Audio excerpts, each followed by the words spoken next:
জনজাতি প্ৰধান উত্তৰ পূৰ্বাঞ্চলত গাহৰি পালন এক প্ৰাচীন পৰম্পৰা।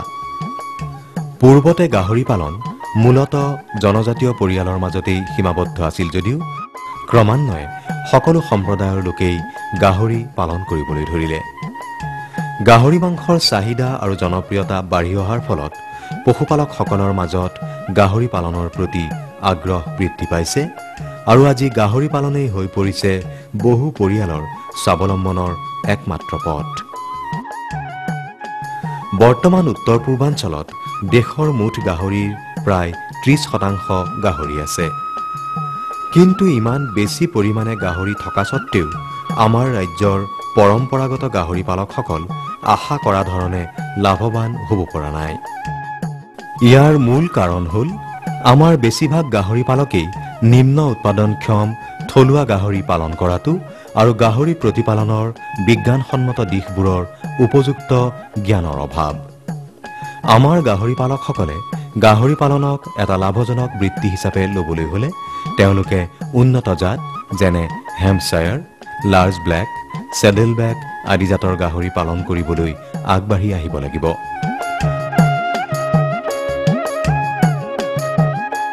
অৱশ্যে ৰাজ্যিক পশুপালন বিভাগে ৰাজ্যখনৰ গাহৰি পালকসকলক বিজ্ঞানসন্মত গাহৰি পালন সম্পৰ্কে প্ৰশিক্ষিত কৰি তোলাৰ উদ্দেশ্যেৰে বিনামূলীয়াকৈ প্ৰশিক্ষণ প্ৰদান কৰি আহিছে।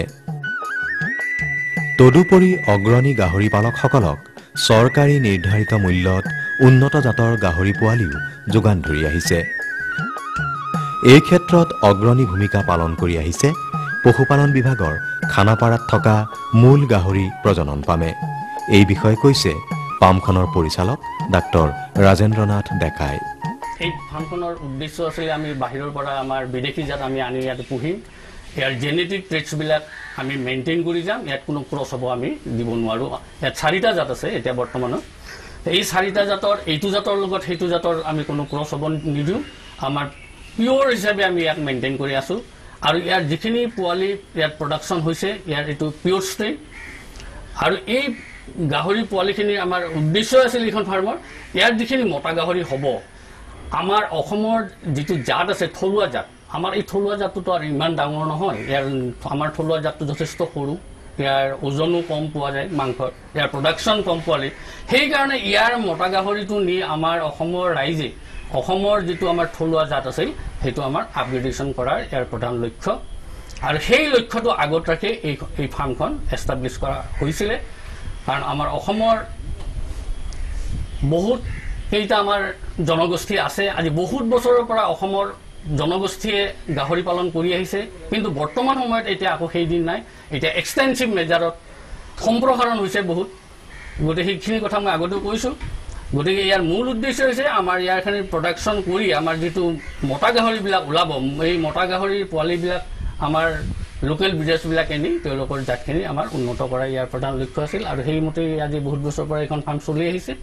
ষ্টিল এইটো এতিয়াও আমি কণ্টিনিউ কৰি আছোঁ। লগতে আমি প্ৰশিক্ষণৰো ব্যৱস্থা কৰিছোঁ, কেনেধৰণে আমি ইয়াৰ গাহৰি প্ৰতিপালন কৰিব লাগে, বৈজ্ঞানিক পদ্ধতিৰে আমি কেনেকৈ গাহৰি ফাৰ্ম খুলিব লাগে। যিটো প্ৰশিক্ষণ দিয়ে কিমান দিনীয়া প্ৰশিক্ষণ দিয়ে? আমাৰ এই প্ৰশিক্ষণটো আমি 6 দিনীয়া প্ৰশিক্ষণ হিচাপে আমি চলাই আহিছোঁ। আজি 4 বছৰ 5 বছৰ আগৰ পৰাই আমাৰ এই প্ৰশিক্ষণটো চলি আহিছে। আৰু এই সম্পূৰ্ণ বিনামূলীয়া? এই সম্পূৰ্ণ বিনামূলীয়া। ইয়াত কোনো পইচা পাতি তেওঁলোকে আমাৰ ট্ৰেইনীসকলে ইয়াত মাচুল ভৰিব নালাগে।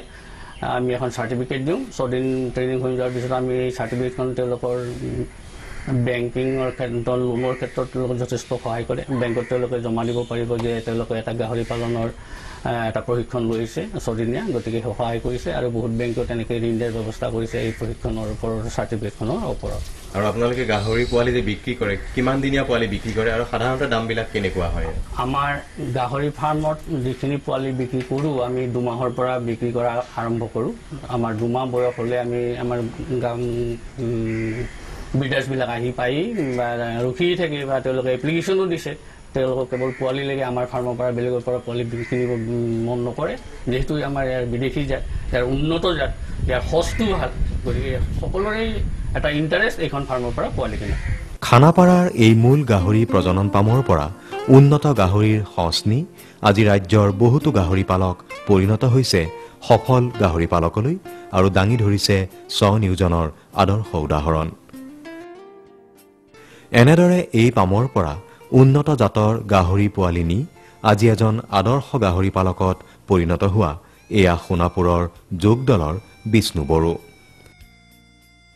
15 বছৰ আগতে খানাপাৰাৰ গাহৰি পামৰ পৰা মাত্ৰ 5টা গাহৰি নি গাহৰি পালন কৰা শ্ৰী বড়োৰ পামত বৰ্তমান 40টা গাহৰি আছে। আপুনি এই গাহৰি পালনৰ লগত কেতিয়াৰ পৰা জড়িত হৈছে? এইটো মই গাহৰি পালনৰ 1995 পৰা। প্ৰথম অৱস্থাত মানে আপুনি কি গাহৰি পুহিছিলে? থলুৱা গাহৰি নে উন্নত জাতৰ গাহৰি আছিল? উন্নত জাতৰ আপোনাৰ হেমচিয়াৰ, লাৰ্জ বেগ আৰু চেটাল বেগ, এই 3টা বেড মানে 3টা ব্ৰিডৰ মানে গাহৰি মই পালিছিলোঁ। আৰু মই আটাইতকৈ মই বিশেষ ভাল পাইছোঁ আপোনাৰ যিটো হেমচিয়াৰ। হেমচিয়াৰত কিন্তু গ্ৰোথনেছটো খুব সোনকালে ডাঙৰ হয় আৰু ধৰক আপোনাৰ প্ৰডাকশ্যনটো বেয়া নহয়। আৰু এনে চেটাল বেগটো সাধাৰণতে মানে খুব কাণবোৰ বৰ হেলনীয়াটো কাণ হেলনীয়া হ'লে সিহঁতে পোৱালি জন্ম দিয়াৰ পিছত সিহঁতে নিজৰ পোৱালিকে চিনি দেখা নাপায় ধৰক মানে ভেঁচা খাই মৰি থাকে তেনেকৈ। কিন্তু হেমচিয়াৰত কিন্তু পোৱালি খুব কম মৰে মানে। আৰু ধৰক এটা টাৰ্মছত আপোনাৰ প্ৰথম বেচটো ধৰক আপোনাৰ 8টা বা 10টা দিলে আপোনাৰ 9 মাহৰ পিছত মানে আপোনাৰ 2 মাহৰ পোৱালি আনিছিলোঁ মই। 9 মাহ বা 10 মাহত মানে ধৰক আপোনাৰ ধৰক 8টা বা 6টা পোৱালি দিয়ে। ছেকেণ্ড বেচটো ধৰক 12টা, তাৰপৰা আৰু 14টালৈও দিয়ে। বছৰেকত আপোনাৰ 2টা টাৰ্মছ মানে দুবাৰকৈ দিয়ে মানে বছৰেকত 6 মাহৰ মূৰে মূৰে মানে পোৱালি প্ৰডাকশ্যনটো পাওঁ। এই প্ৰথম যে আপুনি গাহৰি আনিছিলে এই উন্নত জাতৰ সঁচ ক'ৰ পৰা আনিছিলে আপুনি? মই আমাৰ গুৱাহাটী ভেটেৰিনাৰী বিভাগৰ তেওঁলোকৰ ফালৰ পৰা আনিছিলোঁ। আৰু তেওঁলোক তেতিয়া গাহৰি পোৱালি তেতিয়া আপোনাৰ দাম আছিলে আপোনাৰ ধৰক এনে ধৰক 1100 বা 1000 এনেকুৱা ভিতৰত আনিছিলোঁ। 900 টকাও আছিলে। এতিয়াতো বহুত যথেষ্ট দাম হৈ গ'ল। তেতিয়া আপুনি মানে কেইটা মতা আনিছিলে আৰু কেইজনী মাইকী? মই আনিছিলোঁ আপোনাৰ এটা মতা আপোনাৰ 4টা মানে মাইকী। সেই 5টা গাহৰিৰ পৰা আপোনাৰ বৰ্তমান আজিৰ এই পৰ্যায় পাইছে নহয় জানো?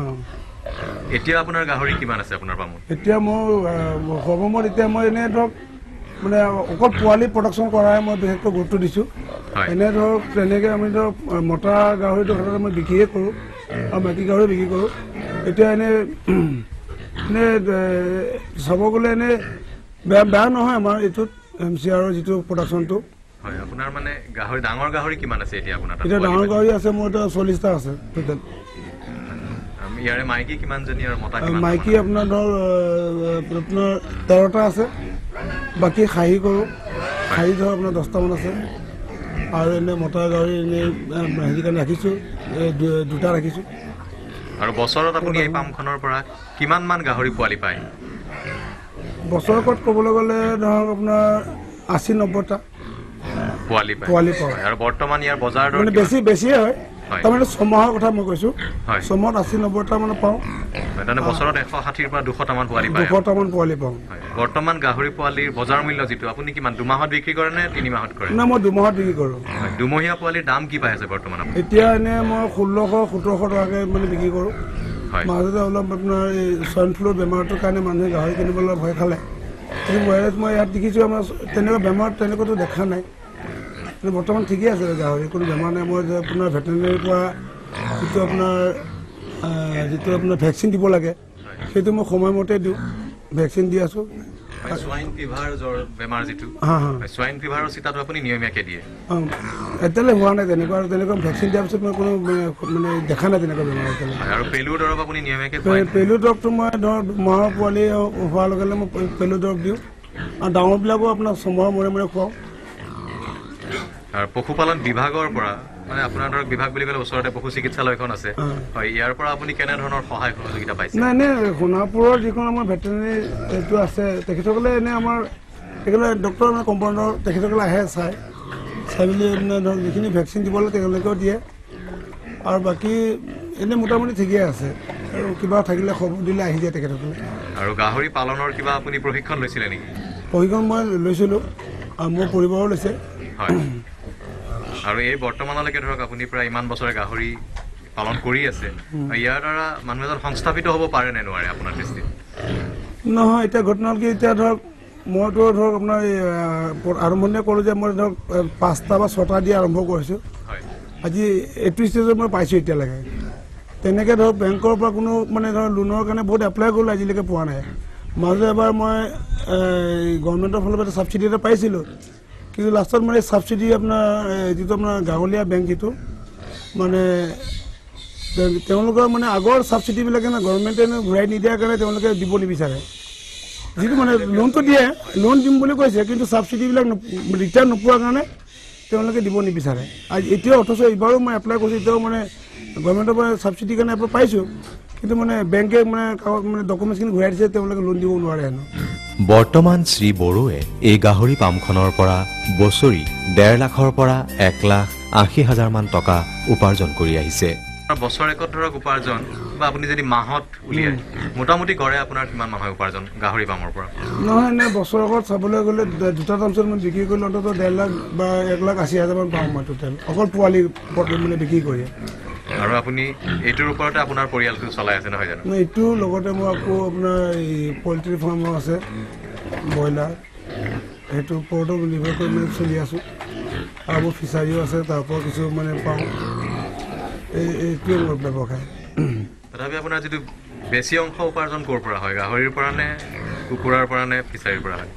চাবলৈ গ'লে এতিয়া গাহৰিৰ প্ৰডাকশ্যনটো যদি খুব ভাল হয় তেতিয়াহ'লে মানে এনে দুটা টাৰ্মছত পোৱালি দিয়েতো। সাধাৰণতে আমাৰ মানুহে নাজানে গাহৰি চাবলৈ গ'লে বছৰেকত এবাৰ দিয়ে বুলি ভাবে, কিন্তু বছৰেকত মানে 2বাৰ দিয়ে। ঠিক পোৱালিটো 2 মাহ হোৱাৰ লগে লগে আমি মাকৰ পৰা আঁতৰাই দিব লাগে। মাকৰ পৰা যেতিয়া আঁতৰাই দিয়া যায় তাত 3 মাহত আকৌ মানে তেওঁ আকৌ ধৰক মানে ক্ৰছ হৈ যায়, হোৱাৰ লগে লগে আকৌ মানে তেওঁলোক আকৌ মানে নেক্সট আকৌ এটা মানে 3 মাহ পিছত আকৌ মানে পোৱালি আৰু দিব পৰা সক্ষম হয়। তাৰমানে বছৰেকত 2টা টাৰ্মছ যদি পোৱা যায় তাহলে আপোনাৰ ধৰক 12টাকৈ বা 10টাকৈ যদি পোৱালি দিয়ে আপোনাৰ বছৰেকত মানে 20টা পোৱালি পোৱাই যায়। আৰু আপুনি ইমান বছৰে যে গাহৰি পালন কৰিছে, এজনী মাকৰ পৰা আটাইতকৈ বেছি কিমানটা পোৱালি পাইছে আপুনি এবাৰত? এবাৰত মই হাৰ্ডলি 14টা ওপৰ মই পোৱা নাই এতিয়ালৈকে, আৰু এনে 2এটা ধৰক মানে নষ্ট হয়, আৰু বেছি পোৱালি হ'লেও মানে মানে মানে মানে মাকৰ মানে গাখীৰ খোৱাত অসুবিধা পায়, তেতিয়া মানে পোৱালি এনেও হেঁচা খাই পেলাই মৰি থাকে। মানে বেছি পোৱালি হ'লে মানে কণ্ট্ৰল কৰিব নোৱাৰে মাকে। আৰু আপুনি পোৱালিক যিটো মানে আমি ৰক্তহীনতা বুলি কওঁ, মানে এনিমিয়াৰ কাৰণে কিবা বেজি বা টেবলেট দিয়ে নে আপুনি? এইটো ভিটামিন তেনেকৈ দিওঁ, মানে আইৰণ ইনজেকশ্যনো দিওঁ, আইৰণ আপোনাৰ ভিটামিন কিবা কিবা আনি দি আছোঁ।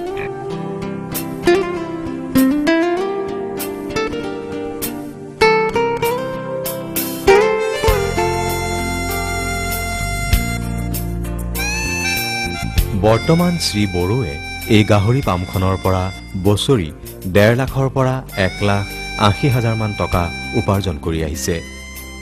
বৰ্তমান সোণাপুৰ অঞ্চলত বিষ্ণু বড়ো হৈ পৰিছে এজন আদৰ্শ গাহৰি পালক। তেখেতৰ সফলতাৰ কাৰণ সম্পৰ্কে সোণাপুৰ ৰাজ্যিক পশু চিকিৎসালয়ৰ চিকিৎসা বিষয়া ডাক্তৰ প্ৰাণজিৎ বৰুৱাই আমাক এনেদৰে কয়। তেখেতে এই অঞ্চলত যথেষ্ট সফল লাভ কৰিছে গাহৰি পালনৰ ক্ষেত্ৰত। ইতিমধ্যে সফলতাৰ মূল কাৰণ হ'ল মেনেজমেণ্ট। যেনেকৈ গাহৰি পোৱালি জন্ম হোৱাৰ পিছতে তেওঁ সময়মতে পেলুডব খুৱাব লাগে, ৰক্তহীনতাত ভোগে, তাৰ কাৰণে সময়মতে আইৰণৰ বেজী দিব লাগে, বা আইৰণৰ বেজী নিদিলেও আজিকালি বিভিন্ন ধৰণৰ ভিটামিন পায়, আইৰণ ভিটামিন, সেই সকলোবোৰ তেখেতে সময়মতে খুৱায়। আৰু এইখিনি খুওৱাৰ এসপ্তাহৰ পিছতেই, অৰ্থাৎ আপোনাৰ পেলুডব খোৱাৰ এসপ্তাহৰ পিছতেই আমি সোৱাইন ফিভাৰ যিটো ভেকচিন, সেই ভেকচিনটো দিব লাগে। আৰু তেখেতে সেই ভেকচিনটো সদায় সময়মতে আমি বিভাগৰ তৰফৰ যোগান ধৰোঁ, আৰু তেখেতে সদায় সময়মতে আমাৰ যোগেদি এই ভেকচিনটো দিয়াৰ ব্যৱস্থা কৰে। আৰু এই ভেকচিনটো প্ৰত্যেক 6 মাহৰ মূৰে মূৰে আমি দিওঁ, যিহেতু তেখেতে এখন ভাল ডাঙৰ গাহৰি ফাৰ্ম আছে। এই ক্ষেত্ৰত সময়মতে মেনেজমেণ্টটো আৰু আমাৰ লগত যোগাযোগ ৰখাৰ বাবে তেখেতে এই ক্ষেত্ৰত বহুত আগবাঢ়ি গৈছে বুলি আমি ভাবোঁ। আজি বিষ্ণু বড়োহঁতৰ দৰে গাহৰি পালকে আন 10জনক আদৰ্শ দেখুৱাইছে গাহৰি পালনক স্বনিয়োজনৰ বৃত্তি হিচাপে গ্ৰহণ কৰিবলৈ। আৰু আমিও বিচাৰিছোঁ গাহৰি পালনৰ প্ৰচুৰ সম্ভাৱনা থকা আমাৰ ৰাজ্যখনত বিষ্ণু বড়োৰ আদৰ্শ গ্ৰহণ কৰিবলৈ আগবাঢ়ি আহক আন বহুজন।